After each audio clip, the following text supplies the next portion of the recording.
बच्चों को दुआएं, बड़ों को सलाम। फिजा है मेरा नाम। आप देख रहे हैं मॉर्निंग विद फिजा 24 न्यूज़ पर और आज मैं लेकर आई हूँ गोला गंडे की रेडी। वाह जी, कितने रुपए गिलास होगा हमारा गोला गंडा? आपके लिए फ्री होगा। फ्री होगा? yes. क्या बात है। और जो मुझे फ्री मिलेगा वो मैं सबको फ्री दूंगी, कोई पहले नहीं लूंगी। बताइए जी, कौन है आप? बताइए जरा लोगों को। साजिद भाई जी तो नाजरीन, आई एम साजिद गोलेवाला, तो so you can call me Sajid as candy man. So I am graduate and have desire to do master degree in a good subjects. So wow. It's my desire to do something. In a good subjects? Which good subjects? Nothing. I am a sociologist and my.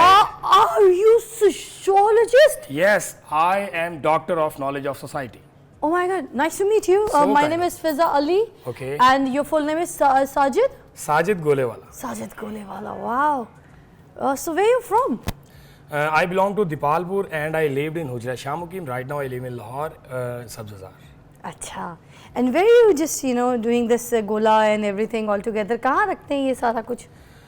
I have proper beautiful multimedia and multi-purposed cart. This is so beautiful and manufacturable cart. अच्छा, ये पूरी मतलब ये दुकान है आपकी, देखा जाए तो, है ना? जी जी. और ये कहाँ दस्तियाब है, कहाँ जाके खाया जा सकता है? I have many 4 proper outlets in Lahore. First in Cream Block Market, second in Muslim Town of front of PFA main head office, and third Markazar Colony, and fourth Parkway Society. MA किया हुआ है मेरे भाई ने और गोला गंडा जो है उसका बिजनेस कर रहे हैं और बड़े धमाकेदार कर रहे हैं, हम प्राउडली कर रहे हैं। देखिए इंग्लिश भी बड़ी अच्छी बोलते हैं, टैलेंट अलग है, यूनिक स्टाइल है इनका। तो हम ज़रा गोला गंडा इनसे बनाना सीखते हैं। ये आपकी स्टिक्स हैं, ठीक है? इस स्टिक्स के ऊपर फिर अब आप क्या करेंगे? बर्फ़ कैसे निकालेंगे, गोला कैसे बनाएंगे, रंग कैसे डालेंगे? समझे मैं भाई फ़राल हूँ, मेरी बेटी जो है ना 9 साल की है, समझे मैं 9 साल की बच्ची हूँ और आपसे गोला गंडा बनवाने आई, तो फिर आप किस किस्म का बनाएंगे? अगर आप 9 साल की बच्ची हैं तो आई विल गिव यू गुड गोला एंड ब्यूटीफुल गोला। मैं आपको अपनी डिमांड बताती रहती हूँ, फिर आप ऐसी अंकल जी मुझे एक गोला गंडा चाहिए, कितने रुपए का? ओके, एज यू विश, आप कितने का भी ले सकते हैं, but do you know my skill have speciality? I have stick गोला विद माई स्टिक गोला हैव स्पेशलिटी। अंकल स्टिक गोला नहीं, सुबह टीचर ने भी मुझे स्टिक मारी थी। आउच! नहीं, ये वाला बड़ा ब्यूटीफुल किस्म का गोला है, अट्रैक्टिव है, आपको अच्छा लगेगा। नहीं अंकल, अम्मी माँ करती है, अम्मी करती है। चलो ठीक है, दे दो मुझको। इसके ऊपर आपका नाम भी लिखा जा सकता है। मेरा नाम? Yes, I can write any name. बनाओ जल्दी बना दो। अम्मा ने सबको सिखाना भी है। अच्छा ओके जी, ओके। सबसे पहले हमने हाइजीन को मद्देनजर रखना है, हमने ग्लव्स यूज करने हैं और उसके बाद हमने फिर मिनरल वाटर की तो बर्फ गंदी वाली तो नहीं? नहीं, अम्मी खाने नहीं देगी मुझे। My ingredients have speciality, I have everythings are hygienical, और जो मेरी आइस है ये 100% मिनरल वाटर की आइस है। वाओ! यस। खुद बनाते हैं? नहीं, खुद नहीं बनाते। हमारे लाहौर के अंदर कुछ ऐसे कमर्शियल पॉइंट्स हैं जहाँ पे VIP और नीट एंड क्लीन आइस मिलती है। अंकल जल्दी बनाए ना, जल्दी आ जाए अंकल। ये हमारी प्रॉपर मशीन है जो बेहतरीन हाइजेनिकल है और ये इलेक्ट्रॉनिक है। ऐसे ओहो! अब 9 साल की बच्ची के लिए गोला गंडा बना रहे, 7, 8, 9 साल के बच्चों के लिए वही वाले फ्लेवर, वही वाली चीजें डालनी है जो उनको पसंद आए, ठीक है? ओके जी। यानी कि आप इस वक्त मेरे सामने 9 साल की बच्ची, मैं आपके सामने 9 साल की, ओके जी, ठीक है?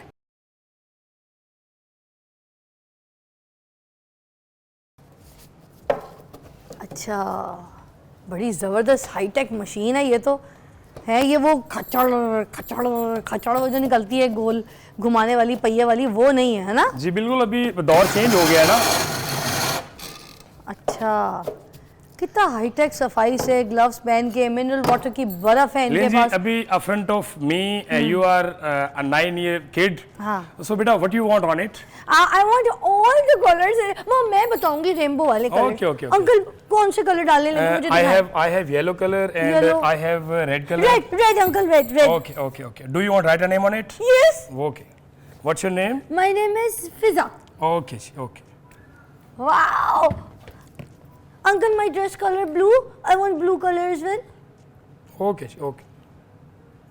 FIZA. Woo! Thank you. And uncle, blue also. Do you need more anything else? Uncle, all color डालने ना, blues also. Okay. Yes. Uncle, orange. Okay. You told me orange as well? Yes, uncle. Good. Do you want condensed milk also Yes, on it? condensed milk. Too much condensed milk. Please, please, Okay. extra, uncle, please. Okay, okay. Uncle थोड़ा सा और. Enough? Uncle इधर भी डालें.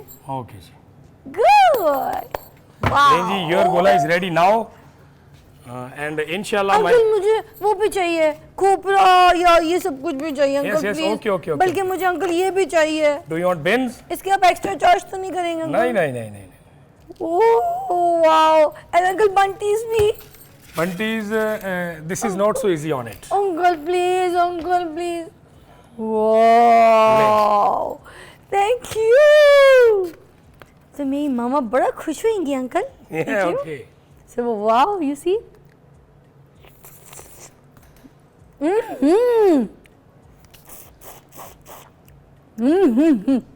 Oh my God.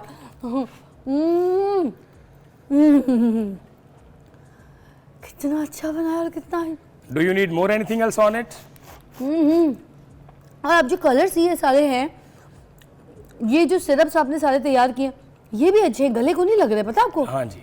क्यों, इसमें क्या किया है? ये जो इसका स्टफ़ है ये बहुत हाइजेनिकल स्टफ़ है और अच्छी क्वालिटी के इसमें फ्लेवर्स यूज़ हुए हैं और अच्छी क्वालिटी का इसमें फूड कलर यूज़ हुआ हुआ है. अच्छा जी. तो इसको भी मिनरल वाटर में बनाते हैं या इसका कोई और केमिकल होता है? डेफिनेटली इसको भी मिनरल वाटर में ही बनाते हैं और ये साजिद गोले वाले का ऐसा गोला है जो एवरी वीक फोरेंसिक होता है पीएफए वालों की तरफ से. अच्छा जी. And Sajid gola is affiliated to PFA, Punjab food authority. आहा, तो आपकी फ्रेंचाइज दे रहे हैं आप? जी डेफिनेटली. तो हाँ, एज यू विश. मैंने खोलना है, मुझे दे देंगे? क्यों नहीं. कितने की बेचेंगे? फिज़ा अगर मेरे से फ्रेंचाइज ले तो वाई नॉट. नहीं नहीं, पैसों की, मुफ्ते की नहीं, हम कमाते हैं, आपको ना कमाने दें, ऐसी कोई बुरी बात है, गलत बात है. ऐसे कारोबार में ताल्लुकात का इस्तेमाल नहीं करना चाहिए. नहीं वैसे आप अगर गोला बेचेंगे ना तो मेरे हिसाब से तो you are lucky. You will be successful in gola business. पक्की बात है. 100%. कितने में फ्रेंचाइज देंगे मुझे बताएं? आपके लिए हम डिस्काउंट रखेंगे. डिस्काउंट रखेंगे? थोड़ा सा मुझे कंडेंस मिल्क और डालेंगे? क्यों नहीं, क्यों नहीं. अच्छा, कितना को डिस्काउंट? 4-5 लाख की दे देंगे मुझे? यस. बस.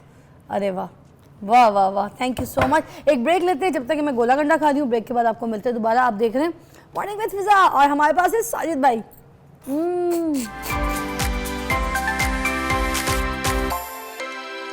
Welcome back. और मैंने भी फ्रेंचाइज ले लिया यहाँ पे. फिजा गोला वाला नहीं, फिजा गोली वाली. क्या होगा फिजा के नाम के साथ? साजिद गोला वाला है, गोला वाली होगा ना? हाँ. नहीं, जब आप मेरे से फ्रेंचाइज लेंगे तो फिर नेम जो प्रोमिनेंट होगा वो साजिद गोले वाला ही होगा. तो जो फिज़ा है वो गोले बेच रही है एक जो है ना सेल्फ एम्प्लॉयमेंट के तौर पे, एक सेल्फ बिजनेसमैन के तौर पे साजिद गोले वाले के नाम को यूज़ करके साजिद गोले वाले के नाम को यूटिलाइज कर रहे हैं. ओ, नाम नहीं चेंज होना. अच्छा, फिर साजिद गोला वाला ही है इसका नाम. और मैं बनाने लगी हूँ क्योंकि फ्रेंचाइज ले रही हूँ, तो अब मैं बताती हूँ कि ये कैसे बनता है. जब मैं बना सकती हूँ तो फिर तो आप लोग भी बना सकते हैं. ये मैंने ली, ये वाली ले लूँ या इससे छोटी वाली ये ले लूँ? ये ले ली. और इधर से मैंने इसको ऑन कर दिया. अच्छा, ये ले लूँ छोटी वाली?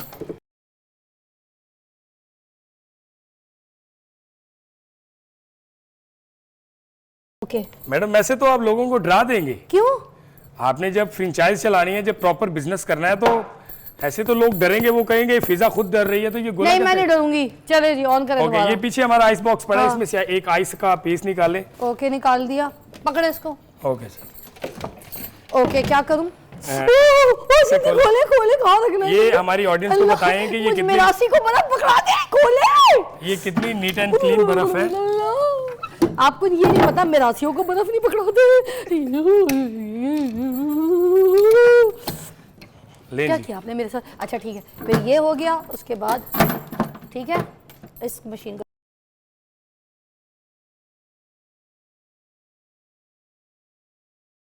बस मैडम आप बहुत ज्यादा बर्फ इसमें डाल चुके हैं. अब इसके अंदर स्टिक आप पुश करें. ओके, ये हो गया. अब स्टिक को मैंने क्या करना है? तोड़ना है? स्टिक नहीं, खोलनी है. खोलनी है. कैसे खोलनी है?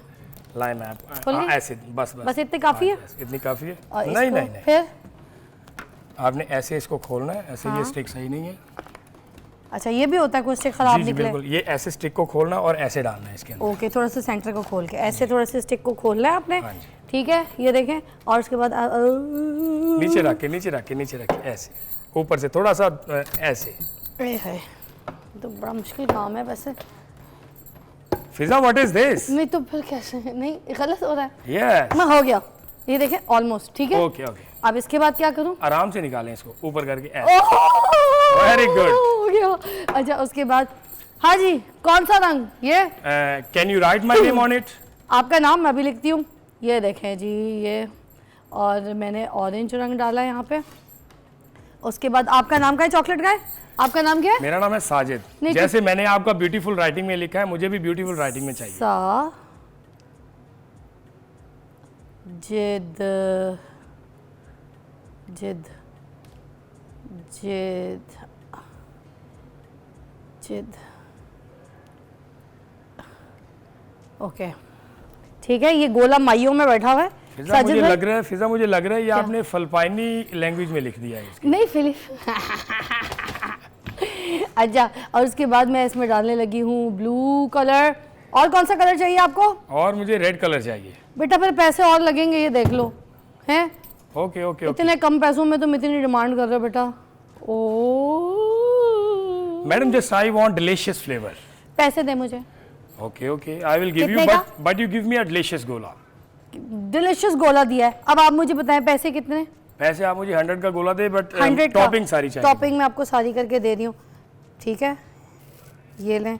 और आपको ये चाहिए condense milk? Yes, also condense milk. अब आप मुझे पैसे दें 100 रुपये का गोला, 100 रुपये दें मुझे। बच्चे ऐसे गोला लेके भाग जाते हैं, पैसे पहले फिर उसके बाद गोला दे। मैडम ये स्टिक उतार के दे, ये तो मेरे के मुंह को ना चीर फाड़ कर दे। ये ले निकाल दिया। क्या क्या करवा रहे हैं मुझसे, कितनी मेहनत। 100 रुपये का गोला मुझे और ऊपर से इतनी मेहनत। ये ले मैडम, ये 100 रुपये आपका। थैंक यू जी, जज़ाकल्लाह। ये लो बेटा, खुश रहो। रोजाना इसी टाइम पे मैं इधर ही गोले की दुकान लेके खड़ी होती हूँ, ठीक है जी। ओके, कहाँ रखा? हाँ जी, हाँ जी, आ जाओ जी, गोला ले लो। 100 रुपये का गोला, 100 रुपये का गोला है। बहुत बहुत शुक्रिया। मुझे ये बताइए कि किस तरह से जब आपके पास क्लाइंट्स आते हैं तो आपको जब गोला ऑर्डर कर रहे होते हैं तो आप क्या बोलते हैं, क्या स्पेशलिटीज़ और ऊंची आवाज़ क्या लगाते हैं आप, स्पेशली जब कहीं आप अपनी दुकान खड़े होते हैं तो क्या आप इंग्लिश में बोलते हैं? बिल्कुल, इंग्लिश बोलना कोई इतनी खास बात नहीं है। हाँ, तो कैसे बोलते हैं? वो करके दिखाए ना। मैं वहाँ से कस्टमर जा रही हूँ तो अगर मुझे आवाज़ देनी है, बताना है आपकी गोले की दुकान है कैसे, ये मैं जा रही हूँ। ओके, मैं जा रही हूँ। Excuse me, hi beautiful madam, do you want गोला? Oh really?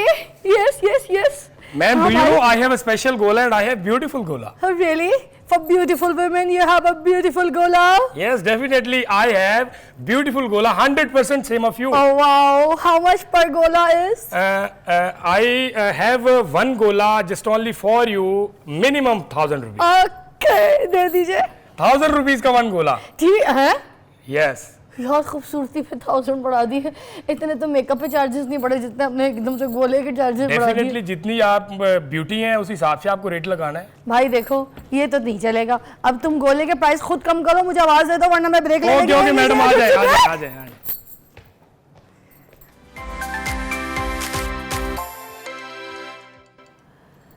नाज़रीन, छोटे छोटे बच्चों से काम करवाना, जो बच्चे जिनके कंधों पे बस्ता होना चाहिए, उसमें किताबें होनी चाहिए, जो बच्चों को पढ़ने की जो है उम्र है और जिसमें बच्चों को कुछ सीखने की उम्र है, उस उम्र में बच्चों से काम करवाना।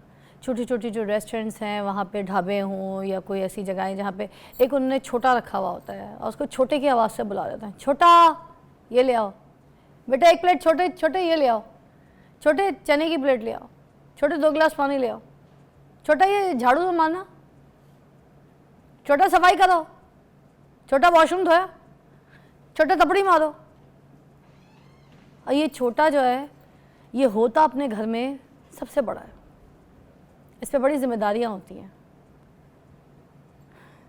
इस पे अपने घर की, अपनी बहनों की, अपने छोटे भाइयों की, अपनी माँ की, अपने में भी कोई अपाहिज बीमार या फिर ऐसे ही किसी की जिम्मेदारी होती होगी।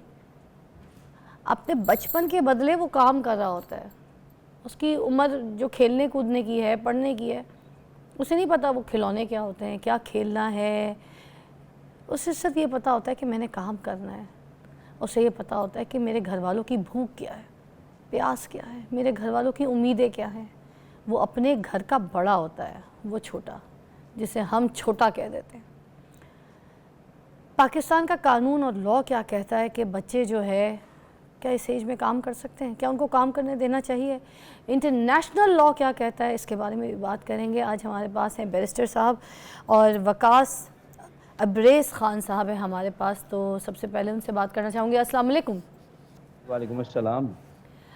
बैरिस्टर साहब, मुझे ये बताइए कि ये जो छोटे छोटे बच्चे काम कर रहे हैं, मजदूरी कर रहे हैं, ठीक है, इसका लॉ क्या है पाकिस्तान में?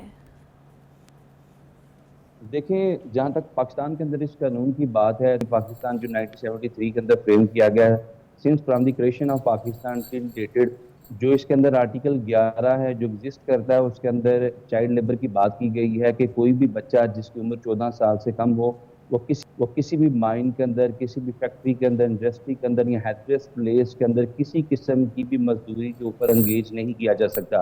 This is the pure and crystal clear wording of the constitution of Pakistan.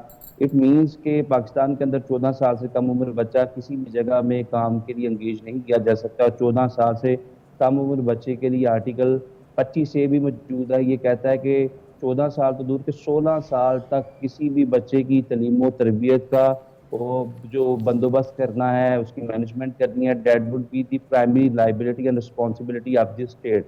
तो मैं ये समझता हूँ जो आपने अपने एंट्रो के अंदर बात की, बड़ी खूबसूरती अल्फाजी का इजहार किया कि जिन बच्चों के हाथों के अंदर कलम होना चाहिए, उन बच्चों के हाथों में जो हजाम के औजार थमा दिए जाएं, और जिन बच्चों के हाथों में बस्ता होना चाहिए, अगर उनके हाथों के अंदर कहवे की केतलियाँ थमा दी जाएं तो अनफॉर्चुनेटली वो कौम अपने वक्त की सबसे बड़ी मुखलिस और कैलाश कौम कहलाती है।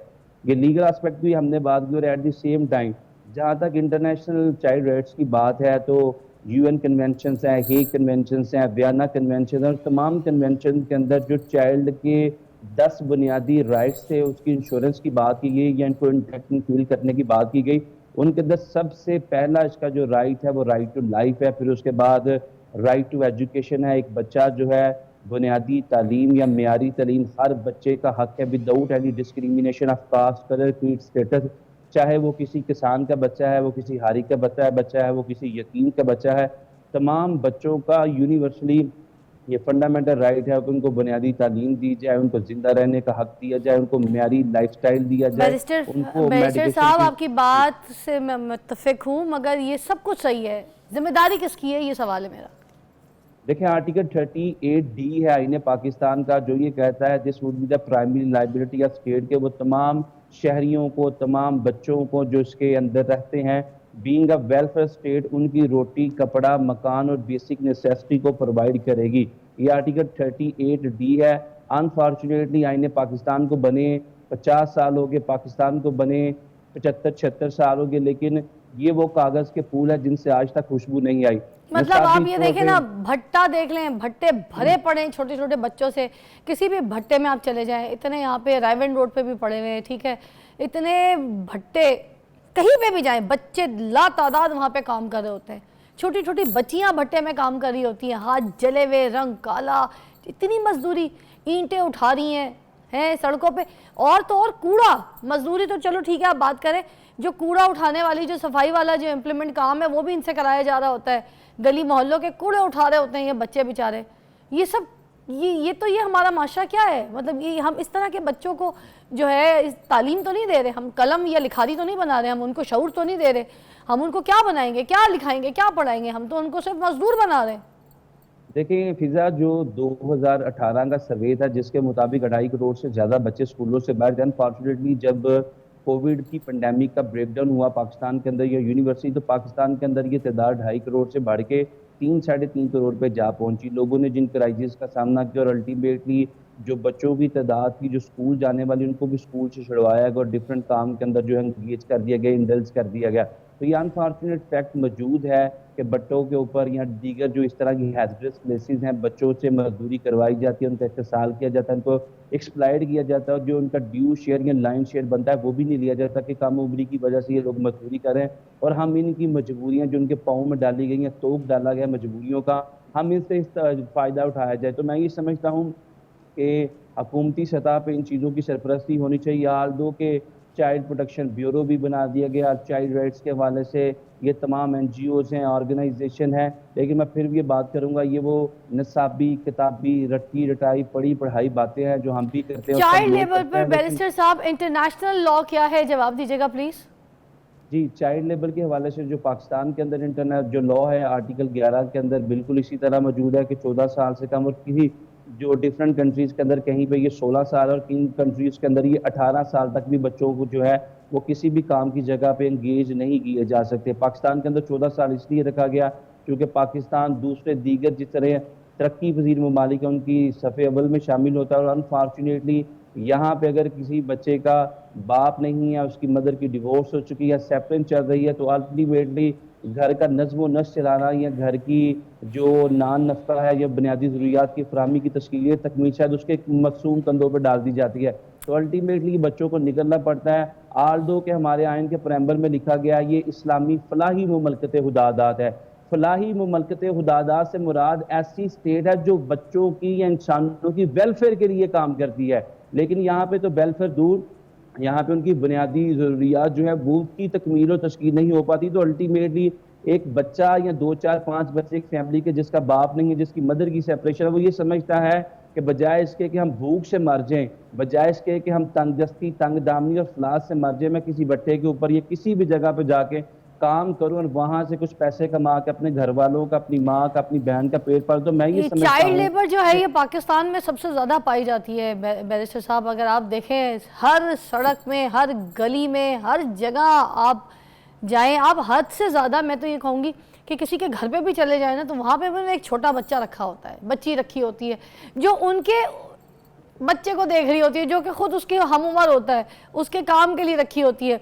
उसको अच्छे से अच्छा खाना खिलाया जा रहा था घर के बच्चों को, और उसको बोला जा रहा था जाओ बाहर जाके, उसके बर्तन अलग होते हैं, उसका सब कुछ अलग होता है, उसका कपड़ा अलग होता है, उसका वॉशरूम सर्वेंट क्वार्टर होता है, सब कुछ उसका अलग होता है। और उससे अपने बच्चे की सारी आसाइशों के लिए काम करवाया जा रहा था, और उसे कुत्ते की तरह रोटी डाली जा रही होती है बाहर, ठीक है, या फिर बचा हुआ सड़ा हुआ खाना दिया जा रहा था उस बच्चे को, या फिर उस बच्चे का तो कुछ भी नहीं, ना उसका कोई फ्यूचर है, ना उसका नहाना, ना उसकी सेहत, ना उसकी सफाई, ना उसको कोई ऐसी दीनी तालीम, ना उसको कोई ऐसी आला क्वालिफिकेशंस मिल रही है, कुछ नहीं, उसका तो फ्यूचर खराब। ये हमारी यूथ है। जब ये यूथ ही हमारी यहाँ पर चाइल्ड लेबर में फंसी पड़ी है तो फिर आगे ये यूथ क्या करेगी, कौन सा तीर मार लेगी हमारे मुल्क में आके, मेरे तो समझ ही नहीं आती। आखिरी सवाल मैं आपसे करना चाहूँगी, बहुत ज़रूरी है। इंटरनेशनल लॉ जैसे आपने अभी बताया कि वो 18 साल की उम्र तक है, ठीक है, यहाँ पे 14 साल की उम्र तक है, ऐसे ही है, तो वहाँ पर इम्प्लीमेंट तो होती है ऐसे ही है, और किस तरीके से की जाती है ज़रा बताइएगा। देखिए, पूरी दुनिया के अंदर आप देखते हैं कि लोग तो अमेरिका की नेशनैलिटी करवाने के लिए अपने बच्चों की पैदाइश भी दूसरे मुल्कों में जाके करवाते हैं। उसकी वजह ये है कि उन मुल्कों के अंदर, उन स्टेट्स के अंदर चाइल्ड के राइट्स को प्रोटेक्ट किया जाता है, इसको प्रमोट किया जाता है, इसको परवेल किया जाता है। और 18 साल से कम उम्र बच्चों को जो हुकूमती सतह पर सरपरस्ती इस तरह की जाती है कि उनकी मेडिकेशन, उनकी एजुकेशन, उनकी welfare, that is everything is being vest in the hands of state के हाथों में दे दी जाती है। चाहे आप कनाडा की मिसाल दे दें, अमेरिका की मिसाल दे दें, यूके की। ठीक है, thank you so much barrister साहब, आपकी इन्फॉर्मेशन आपने दी हमारे प्रोग्राम में, आपका बहुत बहुत शुक्रिया, आपके वक्त का। ये बता दूं मैं आप लोगों को, चाइल्ड लेबर के हिसाब से जो हमने बात की है, जिस तरह का लॉ बताया गया कि पाकिस्तान में 14 साल की उम्र तक का है और उसके बाद जो है वो इंटरनेशनली 18। मगर मैं आपको एक बात ज़रूर बता दूँ, हम बीइंग जो हमारे माशरे के हम लोग हैं, हम क्या करते हैं, हमारी भी अपनी गलती है। सामने से कोई बच्चा कूड़ा उठा के जा रहा है, या फिर कोई मज़दूर है, या सड़क से कोई प्लास्टर कर रहा है, या कोई काम कर रहा है, या फिर कोई मैकेनिक में है बच्चा, या कोई किसी भी तरीके का लेबर आपको कोई काम करता हुआ चाइल्ड में दिख जाता है, तो या किसी होटल में भी कोई चाय बना रहा हो छोटा बच्चा, आपने सबसे पहले ना अपने बच्चे को दिखाना शुरू कर देते हैं। आप अपने बच्चे को कहते हैं देख लो, अगर पढ़ाई नहीं की तो कल को इन जैसे बनोगे। ये कहने के बजाय कि बेटा कल को तुम पढ़ लिख के इन बच्चों के लिए कुछ करोगे तो खुदा के लिए पढ़ लो, अच्छा कुछ कर लो ताकि इन बच्चों के लिए कुछ कर सको। ना कि हम ये कहते हैं देखो पढ़ोगे लिखोगे नहीं ना तो इन जैसे बनोगे, कूड़ा उठाओगे, मजदूर बनोगे। व्हाट इज दिस यार, हम माशरा भी तो ख़राब है, हमने भी तो सब कुछ ख़राब करके रखा है। एक ब्रेक लीजिएगा।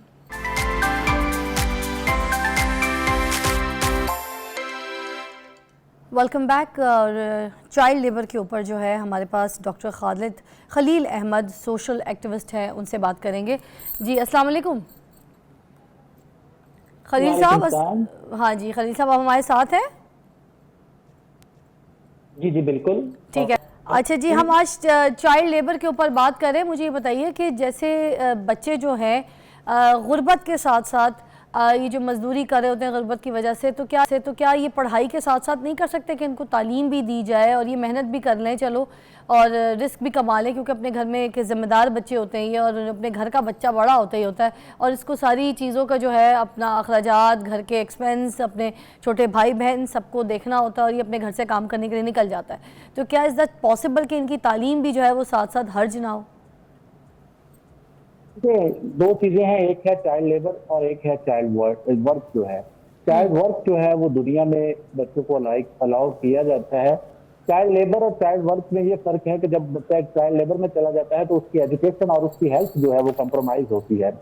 और अमूमन जो है वो दुनिया में चाइल्ड वर्क का जो है वो अलाउ किया जाता है, बच्चे काम भी कर रहे हैं। दूसरी जो बात आपने कहा कि पॉवर्टी जो है की वजह से जो है बच्चे काम करते हैं, और हम जो है क्योंकि हमने मुख्तलिफ किस्म की स्टडीज वगैरह भी कंडक्ट की हैं, इसमें देखा यह गया है कि जो चाइल्ड लेबर है वो आप देखें वो पॉवर्टी को एलिमिनेट करने में या कम करने में जो है वो उसका कंट्रीब्यूशन उस लेवल पे उसका उतना नहीं है।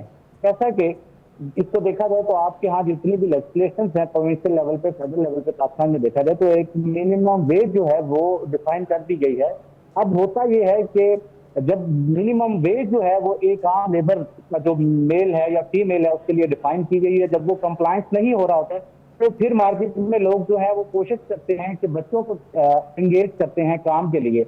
देखिए मिनिमम वेज जो है वो बाज़ जगह 32,000 रुपये है, बाज़ जगह जो है वो पाकिस्तान में इससे ज्यादा है प्रोविंसेस में। अगर देखा जाए तो 32,000 इसके लिए ये क्या करते हैं कि मार्केट में से छोटे बच्चे जो हैं वो उनको उठा लेते हैं और उनके 32,000 में वो 4 बच्चों को जो है वो इस काम के लिए एंगेज कर लेते हैं। तो इट मीन कि जो एक अडल्ट, जो एक मेल, एक नौजवान जो है वो अगर 32,000 रुपये में काम कर रहा है तो उसके बदले में 4 जो है ये चाइल्ड लेबर के बच्चों को इन्वॉल्व करते हैं। तो इट मीन कि चाइल्ड लेबर जो है वो पाकिस्तान में अगर देखें तो सबसे जो है वो पॉवर्टी को जो है वो बढ़ाने में इसका कंट्रीब्यूशन है। कैसे 4 बच्चे जो हैं, आज वो 4 बच्चे हैं वो कम से कम लेबर के ऊपर जो है वो वही काम करके दे रहे हैं। दूसरा जो है कि जिसके लिए वो काम कर रहे हैं वो इसमें ज्यादा कंफर्टेबल होता है कि और तो अमूमन देखा गया है कि बच्चों से वो ज्यादा काम ले लेते हैं। और दूसरा ये है कि टाइम ड्यूरेशन भी जो है वो बच्चों की बढ़ा लेते हैं। और तीसरी चीज ये है कि बच्चे जो है वो उस लेवल पे उनको डरा धमका के वो उससे ज्यादा काम ले लेते हैं और वो बच्चे जो है वो शिकायतें भी नहीं करते। तीसरा इससे चीज ये होती है कि जब बच्चे लेबर में चले जाते हैं तो जो आपके मेल हैं या फीमेल हैं, घर के जो बड़े हैं, उनसे फिर उसके बाद मार्केट के अंदर जो है वो उस लेवल पे काम नहीं मिलता। काम नहीं मिलेगा तो फिर वो जो है वो अपने बच्चों को बार बार जो है वो इस लेबर पे नहीं, तो उनको काम, मुझे समझ नहीं आया, बड़ों को फिर काम क्यों नहीं मिलता? बच्चे जगह ले लेते हैं उनकी, आप ये कहना चाह रहे हैं? जी जी बिल्कुल, ये चीप लेबर उनको मिल जाती है और चाइल्ड लेबर की डिमांड बढ़ जाती है ना जी। अच्छा, वही काम जो है जी जी, तो ये बेसिकली अगर इसका इम्प्लीमेंटेशन अब बाज घर ऐसे हैं भाई, बाज घर ऐसे हैं जहाँ पर काम करने वाले हैं ही बच्चे। अब वो बच्चे काम नहीं करेंगे तो घर कैसे चलाया जाएगा, ये भी तो एक सवाल है ना। फिर जिम्मेदारी हुकूमत की नहीं है क्या? क्या जिम्मेदारी हुकूमत अपनी निभा रही है? जी बहुत अच्छा, आप इसकी जो है वो आप देखें स्टेट की एक रेस्पॉन्सिबिलिटी है। वो ये है कि स्टेट की कमिटमेंट ये है कि कॉन्स्टिट्यूशन जो है वो 25 है, वो कहता है कि 5 से 16 साल के जो बच्चे हैं उनके लिए फ्री एंड कंपल्सरी एजुकेशन है। इस मीन अगर उनके पेरेंट्स उन बच्चों को स्कूल में नहीं भेजते तो स्टेट जो है वो उनके खिलाफ जो है वो एक्शन लेगी। ये क्यों है? ये एक बहुत अच्छी कॉन्स्टिट्यूशनल जो राइट है हर बच्चे के लिए। इसका मतलब ये है कि एक बच्चा जो गरीब से घर पैदा हुआ है, इसका मतलब ये है कि उसके पास तो इक्वल अपॉर्चुनिटी नहीं है। तो स्टेट ने डिफाइन किया है, बेशक बच्चा अमीर के घर पैदा हुआ है, गरीब के घर पैदा हुआ है, तो इसको इक्वल अपॉर्चुनिटी मिलेगी। 5 से 16 साल तक इनके लिए फ्री एंड कंप्लीटली एजुकेशन है। और हम ये कहते हैं कि पाकिस्तान में अगर देखें तो 23 मिलियन बच्चे जो हैं, पाकिस्तान की टोटल पॉपुलेशन का 50% पॉपुलेशन 18 साल से कम उम्र बच्चे हैं। अब उसमें से देखें तो तकरीबन 23 मिलियन जो बच्चे हैं वो आउट ऑफ स्कूल है। यहाँ स्टेट की रिस्पॉन्सिबिलिटी है और उन 23 मिलियन बच्चों। बहुत शुक्रिया खलील भाई, बहुत शुक्रिया, आपने हमें काफ़ी तरीके से एक्सप्लेन किया हमें। और नाज़रीन, मैं आप सबके साथ, मुझे लगता है कि ये जो हुकूमत है इसको अपील करूँगी, मैं हाथ रिक्वेस्ट करके, हाथ जोड़ के बोलूँगी कि हमारी यूथ है, ये हमारे बच्चे हैं। आप सिर्फ इस नज़र से सोचें कि आज मेरी भी बेटी है, आप जितने भी लोग टीवी देख रहे हैं, आपके भी बच्चे हैं यही छोटी उम्र के, कल इन्होंने भी इसी मुल्क को चलाना है आगे। ये हमारी यूथ है, ये हमारे नौजवान नस्ल है, इन्होंने बड़ा होना है, इनके हाथ में हमारा मुल्क है।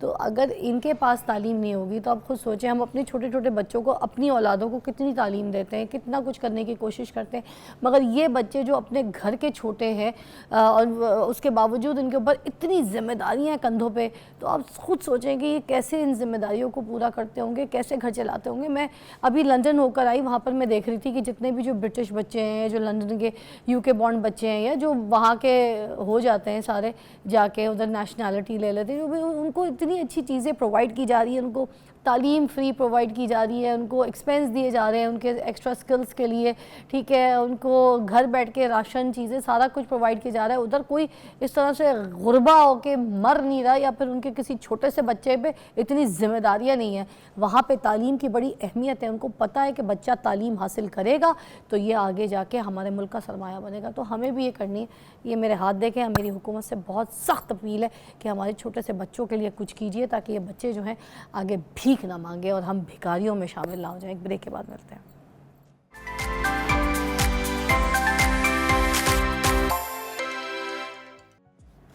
वेलकम बैक, आप देख रहे हैं मॉर्निंग विद फ़िज़ा। नाजरीन, आज हमारे पास ENT स्पेशलिस्ट हैं प्रोफेसर डॉक्टर राशिद ज़िया, पहले भी हमारे प्रोग्राम में आ चुके हैं और आज भी हम इनको यहाँ पर इसलिए मदऊ किया है ताकि हम ख़ास तौर पे ये जान सकें कि हमने अपने कान का ख्याल किस तरह से रखना है। हम अपने जिस्म के सारे अज़ा का ख्याल रखते हैं, मगर सिर्फ हम अपने कान का, नाक का, हलक का ख्याल नहीं रख सकते। और ये तीनों चीज़ों को लिंक मुझे लगता है एक साथ है, इसलिए इसको कहते हैं ENT स्पेशलिस्ट। ऐसे ही आप बता सकते हैं। वेलकम कहूँगी आपको, कैसे?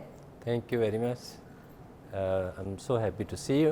मेरा ख्याल आपने अच्छा किया है, अवेयरनेस प्रोग्राम्स होते रहने चाहिए। देखें, ये कोविड से हमने बहुत कुछ सीखा है, सफाई सुथराई, हैंड वाश बार बार करना, मास्क लगाना, डिस्टेंस थोड़ा सा रखना अगर आपको छींकें या फ्लू हो रहा है।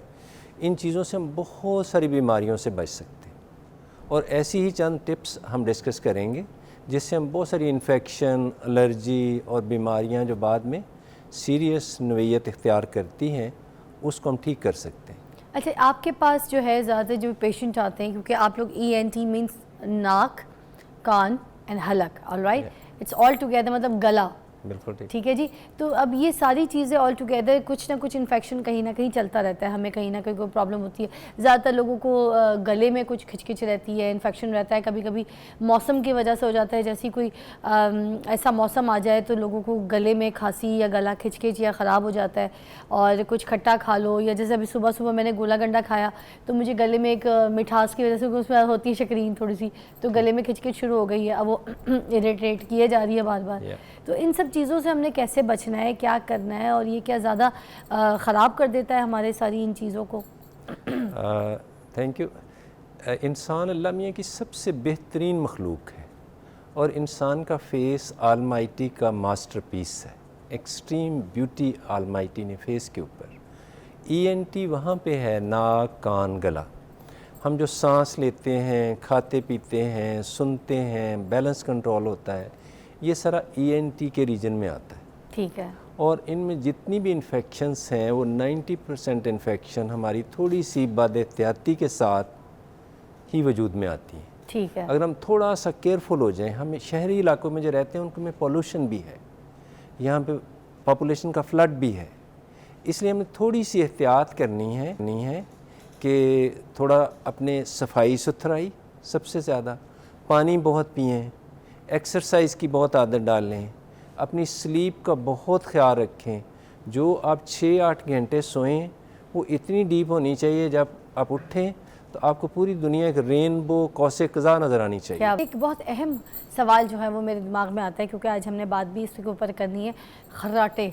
ये जो खर्राटे हैं इसकी वजह से बहुत प्रॉब्लम होती है, आपको नहीं पता। बहुत से ऐसे लोग हैं, मियाँ बीवी एक साथ कमरे में नहीं सोते, वो सिर्फ इस वजह से या तो बीवी की खर्राटे बहुत बुरी हैं या फिर मियाँ के खर्राटे ऐसी हैं जैसे ट्रैक्टर चल रहा हो बाहर।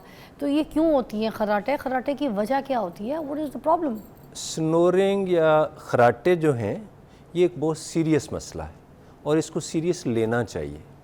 एक बंदा सोता है और पूरा घर नहीं फिर सोता, नहीं सो सकते। और जो घर वाली है वो तो अल्लाह मियाँ ने स्टेपल की हुई है। हाँ। उस बेचारी ने, अब ये मेल में थोड़ा इंसिडेंस पूरी दुनिया में ज़्यादा है और जो थोड़े ओवरवेट हैं उनमें तो बहुत ही ज़्यादा है। अच्छा, वेट की वजह से जी, भी इसका खराटे? डायरेक्टली तल्लक वेट से है और इनएक्टिविटी से है। जो लोग एक्सरसाइज नहीं करते हैं उनमें ये चांस और ज़्यादा हो जाएगा। मतलब खराटे जो ज़्यादा वजन वाले लोग हैं उनको होती है? जी, जिनको ज़्यादा वेट ज़्यादा है, इनएक्टिव हैं, डेली एक्सरसाइज नहीं करते हैं, उनको 90% चांस है कि खराटे आते हैं। अच्छा। एक आइडिया के मुताबिक, स्टडी के मुताबिक ये बात सही है कि कभी ना कभी खराटे हर किसी ने लिए।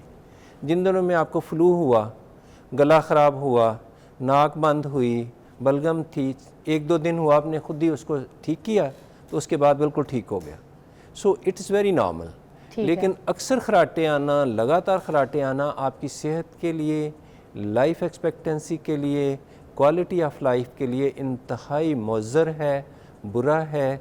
ये लाइफ एक्सपेक्टेंसी को कम करता है। अच्छा, मोस्टली मैंने तो जितने भी चौकीदार घर में रखे हैं, जो चौकीदार भाई चाचा जो जो हमने रखे हैं इस तरह, वो तो खराटे ही लेते हैं। वो तो इतनी खराटे लेते हैं, वो तो मैं तो खैर उनको कभी नहीं बोला कि खराटे ना ले। मैं ये कहती थी कि चलो चोर आएगा तो उनके खराटे सुनकर खुद ही भाग जाएगा। हाँ, नहीं चोर मगर खैर काफ़ी वेल अवेयर है, उनको पता है कि काम ठीक चल रहा है। हाँ, कि बंदा कोई चारपाई पे बाहर नहीं सो रहा है कार पार्क में। अच्छा, मुझे ये बताइए, खराटे एक तो आपने बोला मोटापे की वजह से, दूसरा आपने कहा जो लोग एक्सरसाइज नहीं करते, क्या थकावट की वजह से भी खराटे होती है? जिन लोगों को कभी खराटे नहीं होती और कभी कभी खराटे हो जाती है, क्या लोग कहते हैं ना थका हुआ बहुत है इसलिए यार इस तरह सो रहा है? जी, खराटे की मेन वजह जिनको मुश्किल आते हैं और उस खराटों के दौरान उनको झटके भी लगते हैं और कभी कभी उनको उठ के बैठना भी पड़ता है। हाँ। और सुबह उठते हैं तो वो खिंचे खिंचे होते हैं जी, कि वो डीप स्लीप में जाते ही नहीं हैं। ये लोग सुपरफिशियल स्लीप से दोबारा उठ जाते हैं, इनको झटके भी लगते हैं। इनको साइंस ने प्रूव किया है कि जो नाइट मेयर्स हैं, काला कुत्ता पीछे भागता है, आप पानी में डूब रहे हैं, आपको कुछ स्ट्रेंगुलेट कर रहा है, ये आप में ऑक्सीजन की 50% कमी आती है बॉडी में, तो पूरा बॉडी फिर झटके लेता है। अच्छा। ताकि आप साइड बदलो, ताकि आपका सांस दोबारा, नेचर हेल्प्स यू। अच्छा। लेकिन 1-2 मिनट के लिए आप, जिसकी भी नोज़ बंद होगी, नाक की हड्डी टेढ़ी है, नाक में पॉलिप हैं, बहुत छोटे बच्चे में एडिनॉइड होते हैं, जो बच्चे फीडर पीते हैं, इसमें ये बहुत आम मसला है। जिनके टॉन्सल बहुत बड़े हैं, बच्चे को खाने पीने में दुश्वारी है, बड़ी एज का बंदा है, उसको 30-40 के बाद ये सिलसिला अक्सर शुरू हो जाता है। और उन लोगों में जिनके गले थोड़े से टॉन्सल बड़े हैं, सॉफ्ट पैलेट होता है, हाँ। काग जिसको कहते हैं, यूवला, वो थोड़ा लंबा है, सिगरेट स्मोकर है, और जो लोग ड्रिंक करेंगे उनको 80% चांस है कि आएंगे। डॉक्टर साहब, जब अगर किसी के कान ख़राब रहते हैं, कान में पस रहती है या फिर टॉन्सिल्स का बड़ा पेन है, उनको भी ज़्यादा होता है ये खराटों का प्रॉब्लम? नहीं, ईयर का डायरेक्टली से तल्लक नहीं है। ईयर बहुत सर के आखिरी हिस्से में नाक को कान से मिलाया हुआ अंदर से। जैसे अब जहाज़ पे सफ़र करें तो आपकी नाक शर्तिया ज़रूरी है, मैंडेटरी है, प्री रिक्विज़िट है कि आपकी नाक बंद नहीं होनी चाहिए। जब भी आप माउंटेनस एरिया जाएँ या एयर फ्लाइट्स पे जाएं तो आपकी नोज़ वाइड ओपन, मोटरवे की तरह ओपन होनी चाहिए। अच्छा। सो थोड़ी सी भी कंजेशन है, एलर्जी है, इन्फेक्शन है, तो आप प्लीज़ नाक को अच्छी तरह फ्लश करके सफ़र करें, डीकंजेस्टेंट स्प्रे ज़रूर करें, कोई एलर्जी की गोली ले लें, लेकिन नाक शुड बी वाइड ओपन। और सफ़र के दौरान हरगिज़ चिल्ड चीज़ें, आइसी चीज़ें, ज़्यादा ठंडी चीज़ें बिल्कुल ना लें। अगर आप लेंगे तो जो ही आप लैंडिंग करेंगे 10% लोगों के कान बंद होंगे और कुछ उसमें से सीधे हॉस्पिटल भी जाएंगे। अच्छा। और वो इतना ईयर एक होता है, साइनस में पेन हो सकती है, कान में पेन हो सकती है, वो एयर ट्रैप हो जाती है, अब नेगेटिव प्रेशर क्रिएट हो जाता है। ठीक है। अब वो नाक का बंद होना नहीं होना चाहिए, नाक खुला होना चाहिए। बिल्कुल। अच्छा, एक छोटी सी ब्रेक लेते हैं, उसके बाद जब वापस आएंगे तो हम ये जानेंगे कि कौन सी ऐसी तदाबीर हैं जो हम इस्तेमाल करें जिसकी वजह से हमारे खराटे जो हैं वो ख़त्म हो जाए। मुझे खराटे नहीं आते, मैं आप लोग के खराटे के लिए यहाँ पे शो कर रही हूँ। Take a break.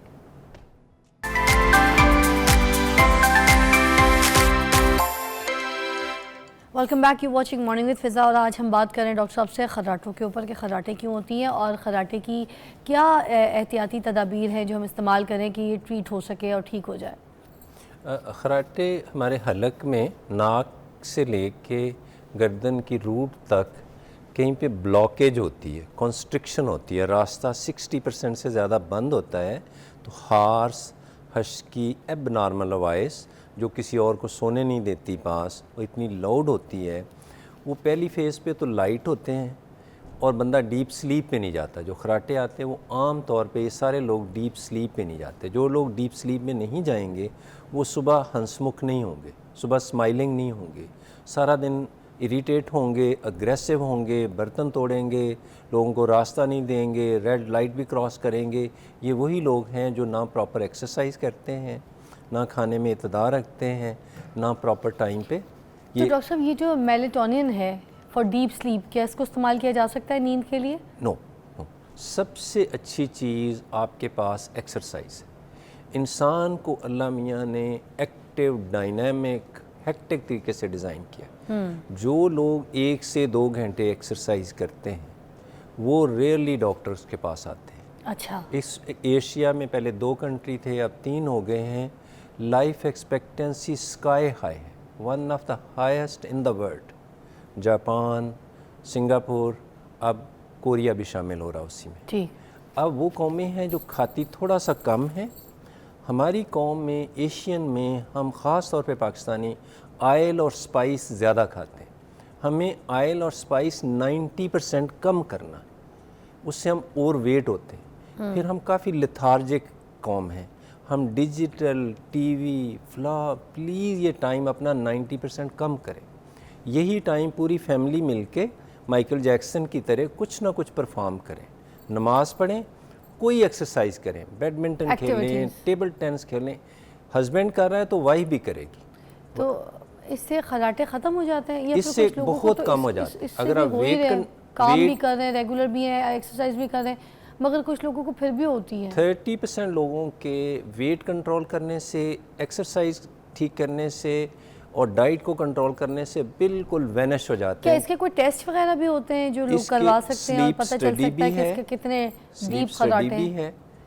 60% लोगों को जिनको शदीद खर्राटे हैं उनको सर्जरी ही करानी पड़नी। सर्जरी? या उसके नाक के पीछे ब्लॉकेज है, गले में टॉन्सिल की ब्लॉकेज है, सॉफ्ट पैलेट है, तालू उसकी ब्लॉकेज है, या यूवला लंबा है, ये स्मोकर में, पोल्यूशन को एक्सपोज होने वाले लोगों में, या जिनका वेट थोड़ा ज़्यादा है उनमें शिद्दत इख्तियार कर लेती। फिर ये हार्ट फेलियर का बहुत बड़ा बायस है। हार्ट फेलियर का भी? कैसे 3 डॉक्टर? चीज़ें जो हार्ट को बहुत एनलार्ज कर देती हैं, वीक कर देती हैं, उनमें सबसे बड़ी वजह सांस का बंद होना है। अच्छा। इसको ऑब्स्ट्रक्टिव स्लीप एपनिया भी कहते हैं, ओसेस। मतलब खर्राटे इतना खतरनाक भी ये है? ब्लड को थिक भी करती है। ओके। इसलिए टाइम पे दिखा लें, ब्लॉकेज रिमूव हो जाएगी, 95% बिल्कुल वैनिश हो जाएंगे खर्राटे। लेकिन एज अगर 70-80 है तो फिर बेहतर है कि आप स्लीप स्टडी करवा के। क्या डिप्रेशन की भी जो वजह है? डेफिनेटली ये 2-3 चीज़ें, एंजाइटी, डिप्रेशन। देखें, हस्बैंड साथ अगर सो नहीं सकता या हस्बैंड को आप साइड पे भेज देंगे तो वो थोड़ा सा हैंग्ड फेस शुरू हो जाएगा, लड़ाई झगड़ा शुरू हो जाएगा। ऐसे ही है। अल्टीमेटली एक बंदे को आइसोलेट जब भी करते हैं वो सोसाइटी में डिस्टर्बेंस क्रिएट करता है। ऐसे ही है। मगर डॉक्टर साहब इतने ज़्यादा सेपरेशन रेट जो हैं वो सिर्फ इसी वजह से हो रहे हैं क्योंकि स्नोरिंग बहुत ज़्यादा है। ये खर्राटे या तो किसी बीवी में है या फिर मियाँ में है, तो अब ये तो सेपरेशन रेट हाई हो रहा है इस दोनों का मसला है। मेल में इंसिडेंस थोड़ा ज़्यादा है। ठीक है। ये 90% टोटली रिकवरेबल प्रॉब्लम है, नोटेबल भी है और इसको इजीली ठीक किया जा सकता है। मसाज वगैरह से भी ठीक हो जाता है क्या? मसाज वगैरह अगर गले में कराई जाए? नो, ऐसे माथे के ऊपर, नाक पे, गले में इन चीज़ों से कुछ नहीं होगा। सिर्फ अगर आपकी नाक बंद है, एलर्जीज़ हैं, आप टाइम पे अद्वियात लेंगे, 10-20% तो अद्वियात से, डीकंजेस्टेंट से, जिससे नाक खुला रहे, और आप स्पाइस कम लें, ऑयल कम लें, वेट कम रखें और एक्सरसाइज को आदत डालें। जब एक्सरसाइज करनी है तो नेक की और शोल्डर की एक्सरसाइज भी कि करें। डॉक्टर साहब वो जो नाक खोलने के लिए वो जो नमक वाला पानी होता है कि एक साइड से नाक बंद करके नमक वाला पानी लिया और वो उसको पूरा इनहेल किया है और उसको इनहेल करके पूरा जो है ना दूसरी नाक से जो है उसको अच्छी तरीके से निकालना है, मिस ठीक है, तो फिजा, वो उसमें बलगम, ये दूध, गंदगी, वो भी सारी चीज़ें निकलती है। Is that fine to do that? Absolutely best आपने टेक्निक बताई है। Really? नाक की कंजेशन स्पेशली शहरी एरिया में नॉर्मल जो हम वज़ू करते हैं वो सिर्फ लोअर 1/3 में करते हैं, और अगर आप नमकीन पानी, एक गिलास पानी में ½ टीस्पून नमक मिला जी लें ऐसे ही किया, थ्रू एंड थ्रू खाने से बहुत पहले, ऐसे खाने ही। से ½ एन आवर पहले ठीक है, फ्लश कर दें। जैसे न्यूबॉर्न बेबी आता है ऐसे ही है, तो अच्छी डॉक्टर समझा के भेजती है कि सेलाइन ड्रॉप्स हाँ। बेबी को हर फीड से पहले फ्यू ड्रॉप्स डालने हैं ठीक है, बॉडी टेम्परेचर पे, ठीक है। ना ठंडे हो ना गर्म हो, नॉर्मल टेम्परेचर पे। नोज़ को अगर हम फ्लश कर लें, ये हम रोज भी कर सकते हैं ये हम दिन में 2-3 दफ़ा कर सकते इसी तरह। हैं, और सोने से पहले आप ज़रूर दोबारा नमक की क्वांटिटी बता दें। ½ ग्लास करें। पानी, 1 गिलास पानी पूरा, 1 गिलास पानी पूरा, नॉर्मल टेम्परेचर पे, Normal ना temperature। गर्म ना ठंडा, ठीक, ½ टीस्पून नमक, ठीक है, टीस्पून मीन 2.5 ml के मुताबिक। ठीक है, और उसको अच्छी तरीके से हल करके मैंने तो, मुझे क्योंकि लंदन में बताया था, मैं अभी किया था आने से पहले, तो उसको मैंने तो इस तरह से किया था कि पानी में लिया और ऐसे, या फिर अगर आपने नेजल ड्रॉप से उसको शीशी में करके करना है तो वो उससे भी कर सकते हैं बड़े ना। अच्छे तरीके हैं। तो एक साइड बंद करके आपने सूंघा या नेजल से लिया, वो पूरा नाक के अंदर जाएगा और फौरन इस नाक से आपने निकालना है। वो ऐसे गड़गड़ गड़गड़ करके निकला था, मुझे तो बहुत बलगम हाथ से भी कर सकते हैं।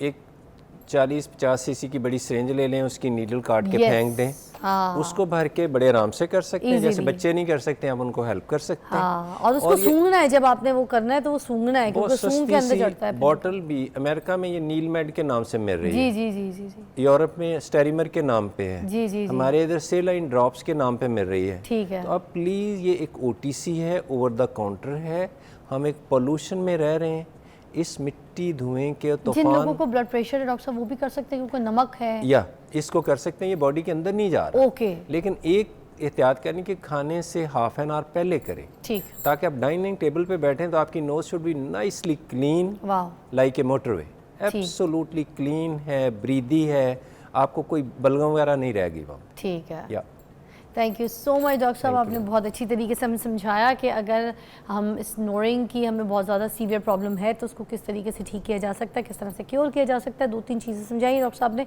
एक तो ये कि अगर बहुत ज़्यादा टेंशन है तो वो फिर ऑपरेशन की तरफ जाना पड़ेगा। वो 3 सिम्टम्स उन्होंने बताया कि कौन कौन से हैं, कि अगर ये इश्यूज़ हैं तो वो उनको ठीक करने के लिए उसको ऑपरेट करना ज़रूरी है।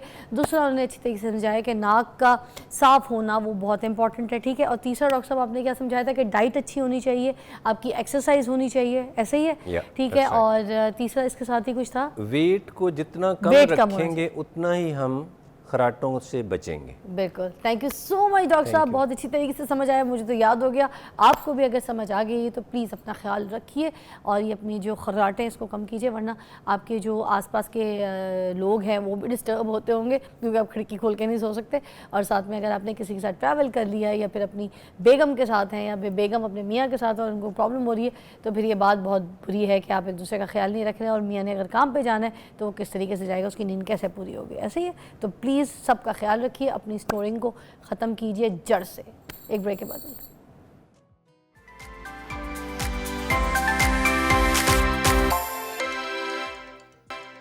Welcome back, you watching morning with Fiza. नाज़रीन, एहसास कमतरी के ऊपर तो बहुत लोग बात करते हैं कि ये शख्स जो है, ये फ़लानी बंदा जो है एहसास कमतरी का शिकार है, या बच्चा कोई भी, मगर एहसास बरतरी के ऊपर मुझे नहीं लगता किसी ने अभी तक बात की है। और बहुत बुरी बात है, बहुत से लोग, बहुत ज़्यादा लोग जो है एहसास बरतरी का शिकार हैं। आपने मोस्टली देखा होगा कि किसी दोस्त को, आपस में 2 दोस्त बात कर रहे हैं, किसी जगह सोशलाइजिंग हो रही है तो ज़बरदस्ती का हकेगा, बोलेगा अच्छा हाँ नाइस, ये शर्ट कहाँ से ली है, वो आगे से बोलेगा कि मैंने फ़लानी जगह से ली है, तो वो अपनी फ़ौरन हाँकना शुरू कर देगा, अच्छा मैं वहाँ से नहीं लेता, मैं तो गया था वहाँ पे, लंदन गया था, वहाँ पे मैंने गुची के स्टोर से ये शर्ट ली थी। वो कहेगा मेरे पास भी गुची की शर्ट है, मैंने इतने की ली थी, मेरा तो मुझे, वो आगे से कहेगा नहीं नहीं नहीं, फिर मैंने क्यों महंगी ली थी, मैं तो बिल्कुल फर्स्ट, इसकी लेटेस्ट जैसी लॉन्च हुई थी तो मैंने शर्ट ली। ज़बरदस्ती का। गाड़ी कितने की ली, उसने बोला मैंने इतने की ली, उसने कहना मेरे पास तो ये गाड़ी है, और झूठ बोलेगा, झूठी प्राइस बोलेगा, मैंने तो इतने करोड़ की ली है। तो ये जो बर्तरियाँ हैं, ये जो सामने वाला अपने आप को बहुत कुछ बड़ा बनाने की कोशिश करता है और अपने देखने वाले सामने वाले को जलील करने की कोशिश करता है, छोटा दिखाने की कोशिश करता है, ये हमारे माशरे में बहुत ज़्यादा बढ़ चढ़ कर होता है। अपनी चीज़ें दिखाना, अपनी शोबाजी, ठीक है, झूठ बोलना, ज्वेलरी कोई सी भी पहन लेना तो बोल देना। औरतें भी बोलती हैं, बहुत ज़्यादा बोल देती है कि जी मैंने गोल्ड की पहनी, मैंने जी वाइट गोल्ड पहना है, ओ माय गॉड मेरी रिंग्स मैंने इधर से ली थी, मैंने उधर से ये जोड़ा ख़रीदा है, ओ माय गॉड पता है कितने का जोड़ा, ओ माय गॉड मैं तो इससे कम नहीं पहनती। सिर्फ औरत का पैजामा पूछ लो ना कि भाई ये ट्राउज़र में काम हुआ है, कहाँ से लिया, तो वो भी आगे से बोल देती जी 35,000 का ट्राउज़र मैंने इस ब्रांड से लिया। वो ब्रांड ईजाद ही कोई नहीं हुआ, इस ब्रांड से लिया। इतनी ज़्यादा बर्तरियाँ बढ़ गई हैं और ये जो है ना, ये माशरे के लिए ठीक नहीं है और ना ही हमारे लिए ठीक है। इस पर बात करने के लिए आज हमने यहाँ पे जिनको मधु किया है वो है डॉक्टर एरम इरशाद भट्टी, साइकोलॉजिस्ट हैं ऑन सेट। तो सबसे पहले बताइएगा कि ये जो एहसास है बर्तरी है, ये आती कहाँ से, शुरू कहाँ से होती है, क्यों इंसान के अंदर पैदा हो जाती है, या फिर ये बचपन से ही ये कोई बीमारी है जो अंदर खून में घूम रही होती है?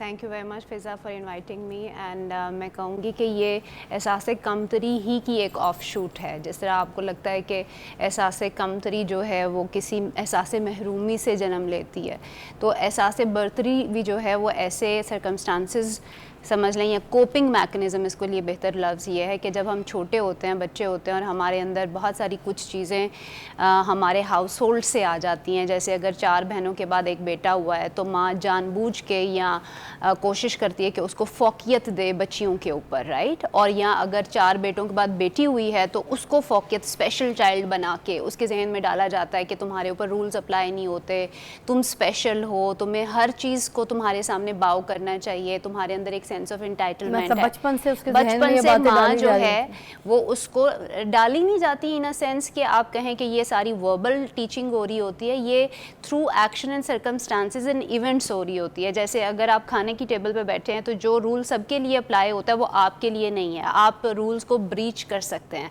जैसे अभी आपने भी बात की कि अगर आपको बेसिक एथिक्स नहीं है कि आप बात कैसे करें, दूसरे को बात ख़त्म होने दें फिर उसके ऊपर जो है वो अपना कमेंट या रिमार्क दें। लेकिन वो लोग जो कि आज मैं साइकोलॉजिकली अगर देखूं तो नार्सिसिज्म एक बीमारी है, खुद पसंदी की एक बीमारी है, साइकोलॉजिकल डिसऑर्डर है।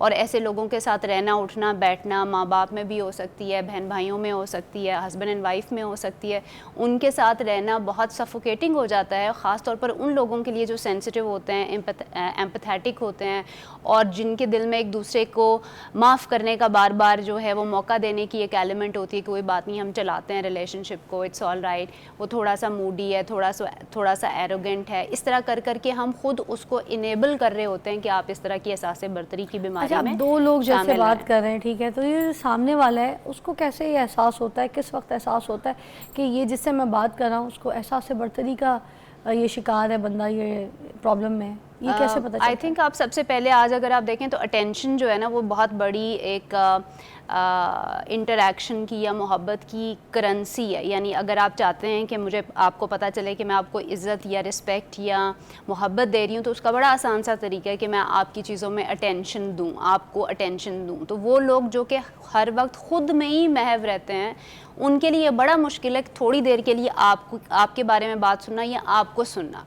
तो आप जब भी अपने इर्द गिर्द देखेंगे कि लोग कोशिश करेंगे थोड़ी हर 30 सेकंड के बाद वो सारा फोकस अपने पे ले आएंगे कि अच्छा मेरी बात सुनो, तुम्हारी बात इतनी अहम नहीं है, तुम इतने अहम नहीं हो। जैसे आपने अभी एक लफ्ज़ यूज़ किया कि आपको छोटा महसूस कराते हैं, और ये मैं ख़ास तौर पे कोशिश करना चाहती हूँ कि हम अपने इंटीमेट रिलेशनशिप्स में देखें, दोस्तों में देखेंगे, फैमिली मेम्बर्स में देखें, किस तरह से ये आपको डिमीन करते हैं, किस तरह से ये आपको एकदम से आपकी पूरी रियलिटी को डिस्टोर्ट कर देते हैं। मियाँ बीवी के रिश्ते में भी पाया जाता है, कहीं ज़्यादा बहुत बेगम जो है वो अपने मियाँ को ऐसे दिखा रही होती हैं कि भाई मेरे साथ तो यही होता था, हमारे तो घर वाले ये करते हैं, हमारी अम्मी ने तो ये सब कुछ किया हुआ, हमारे अब्बू ने तो वो कुछ किया हुआ था, तुम्हारे घर में तो ये सब कुछ नहीं होता, तुम्हारे पास तो ये नहीं है वो नहीं है, हमारे पास तो इस तरह की गाड़ियाँ होती थी, हमारे पास तो उस ज़माने में पैसा था जिस ज़माने में तुम लोग के पास कौवे भी सफ़ेद थे। मतलब इस तरह की जो मिसाल है। और अपने इसको देखें फिजा, ये इनसिक्योरिटी से ब्रीड हो रहे हैं ना। ये जो बंदा अपनी ज़ात में सिक्योर होगा, मुतमईन होगा,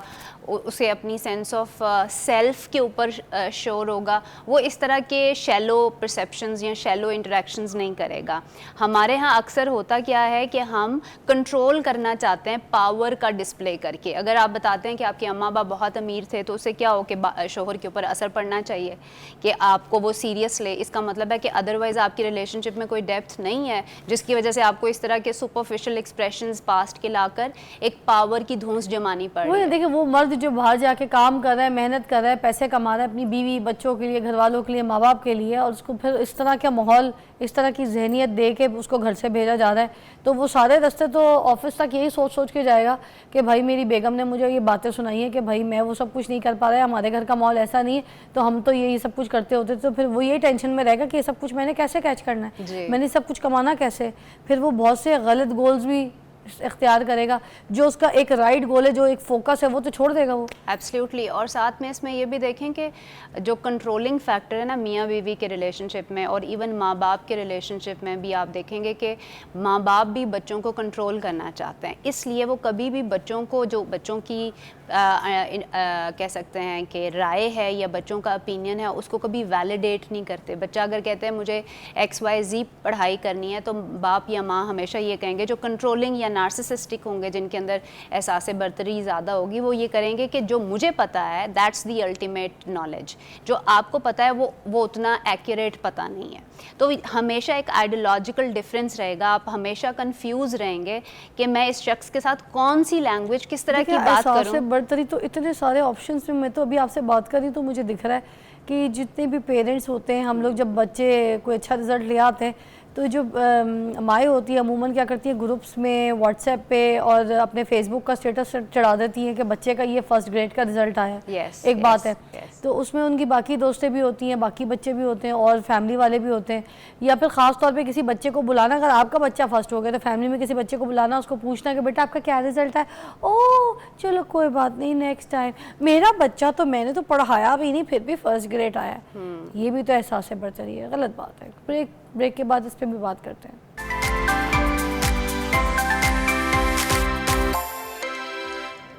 वेलकम बैक। आज हमारे पास मौजूद है डॉक्टर इरम और साइकोलॉजिस्ट हैं, इनसे हम अब बात करें आज ये जो एहसास बर्तरी है इसको किस तरह से ठीक किया जा सकता है। तो मेरा सवाल आपसे ये है कि काउंसलिंग से इसको ठीक किया जा सकता है, बेहतर हो सकती है बीमारी? अच्छा, तो ये सबसे पहले तो हमें डायग्नोसिस करना पड़ेगा कि आपकी ग्रेविटी की ऑफ द प्रॉब्लम क्या है, यानी आपकी प्रॉब्लम कितनी सिवियर है। आप एक हल्की फुल्की ईगोइस्टिक सेंस ऑफ प्राइड तो हम सब में रहती है, और वो उसका रहना भी अच्छा है, क्योंकि हमारी सेल्फ रिस्पेक्ट भी उसी ईगो के कॉन्टेक्स्ट में आती है, healthy side of the ego. कुछ लोग जो कि सेल्फ ऑब्सेस्ड इस हद तक होते हैं कि ना सिर्फ वो दूसरों को सफोकेट कर रहे हैं, बल्कि ख़ुद भी एक्सट्रीमली अनहैप्पी होते हैं। क्योंकि देखें, अगर हम कहें कि एहसास बर्तरी का मुजाहरा हर सोशल सेटिंग में हो रहा है, तो इसका मतलब ये कि ये ज़ाती तौर पे बहुत खुश लोग होंगे, बट नहीं, जब आप इनको स्टडी करते हैं, इनकी रिसर्च करते हैं, तो they are very unhappy people within themselves, they are very unsettled, अपनी ज़ात के अंदर ये मुतमईन नहीं होते।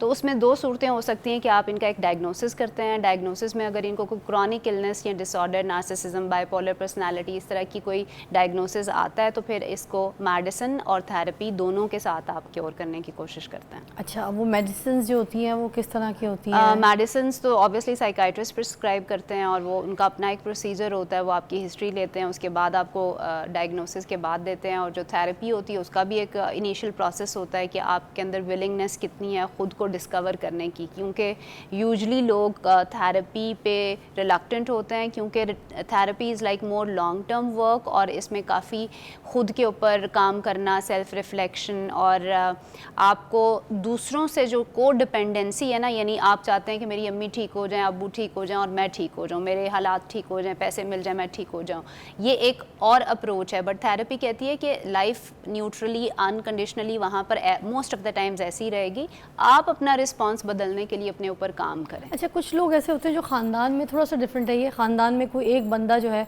वो स्क्रैच से बन जाता है, बाकी जो रिश्तेदार हैं, जो बाकी भाई बहन हैं, वो एफर्ट कर रहे होते हैं, मगर उनका हाथ पैर ऐसे तुक्का या कोई इस तरह की लक काम नहीं करती, मगर कोई एक भाई बहन में कोई एक ऐसा होता है जिसमें किसी की लक लग जाती है और उसका जो है ना काम जज जाता है, और वो कुछ ना कुछ अपने बाकी भाई बहनों में बन जाता है, ज़्यादा सुपीरियर हो जाता है।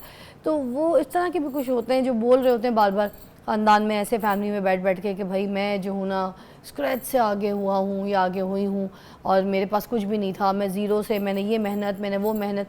तो वो जो भाई बहन बाकी लोग हैं और जो दोस्त यार हैं वो थोड़ा सा डिस्टर्ब हो रहे होते हैं, क्योंकि बार बार वो यही बात सुन रहे होते हैं कि इसने अभी बैठ के बात बोलनी है कि मैं कुछ भी नहीं था तो मैं ये हो गया, मैं कुछ भी नहीं थी तो मैं आज ये बन गई हूँ। तो is that right to tell this story to everyone about this, और is it very positive? I think once और ट्वाइस तो इट्स ऑल राइट, बिकॉज हम सारे ही चाहते हैं कि हमें एक सेंस ऑफ अप्रूवल मिले। लेकिन अगर आप रोज़ एक ही जो बात है वो रोज़ सुनाते हैं और उसको सुनाने के बाद आपको भूल भी जाता है कि आपने ये बात पहले भी 100 बार इन्हीं लोगों को सुना चुके हैं, तो वो मुझे लगता है कि किसी हद तक ये आपका एक साइकोलॉजिकल डिसऑर्डर होता है। और उसको हम ये कह सकते हैं कि आपके अंदर इतनी हॉलोनेस है, आप अंदर से इतने एम्प्टी हैं कि वो इतनी बड़ी सक्सेस होने के बावजूद आपके अंदर कुछ भी भरा नहीं है।